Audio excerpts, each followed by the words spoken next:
got anything else interesting to tell the folks out there in TV land? And Well, some stuff that I'm currently working on right now. I'm also the commander of the local camp of the Sons of Confederate Veterans here. We say are that. Whoa, whoa, you went too fast. Sons of Confederate Veterans.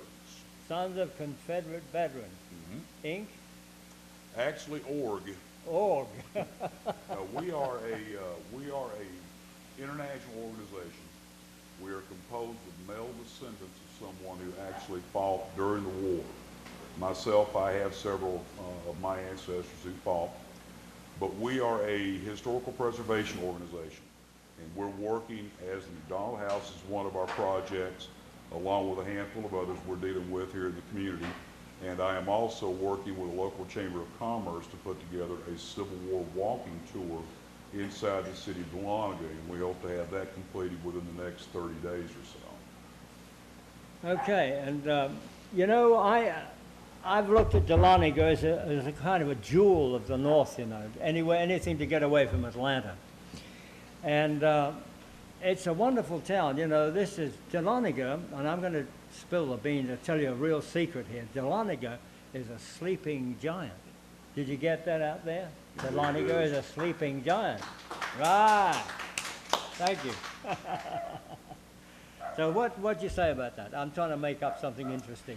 Well, it's my viewpoint in Dahlonega. Dahlonega most assuredly is that I'm a lifelong resident of the community. I've been here my entire life. Oh. And I've seen the growth that's come into the community over the past 30, 35 years. But, we need to work very hard to not only grow and become prosperous, especially in these economic times, but we need to work very hard to preserve the culture that is here, was here.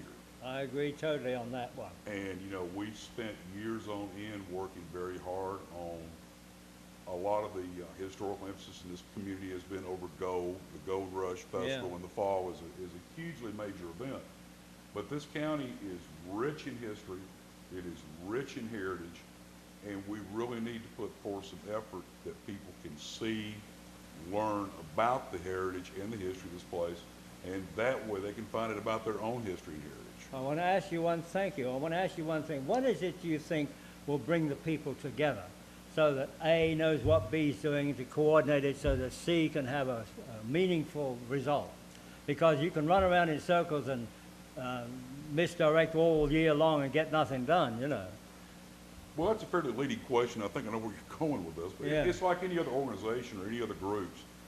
You've got to have a central depository for information. You've got to have one place that can take in that information and disperse it out to a community and area, and that is hopefully what your project here is going to accomplish. You will be able to take in information from people in the area, projects that are taking place, and you'll be able to promote those through your broadcasting. We put all this up here ourselves, just Chad and I, and Fred helped quite a bit.